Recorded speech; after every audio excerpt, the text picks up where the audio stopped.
Hi, let me take you guys to the breathtaking view of upstate New York. This is called Rainbow Waterfalls. I was lucky to see the rainbow as I reached there early.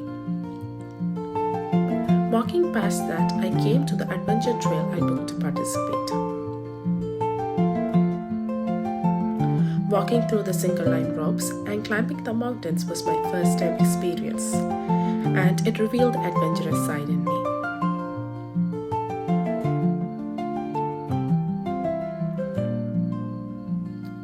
From there, we went to one of the highest peaks in New York.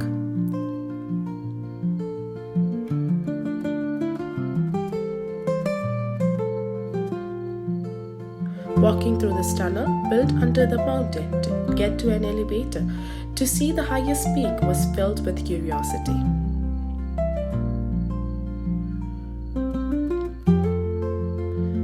On the top of the peak, I saw rain showering in various places and marveled at God's creation.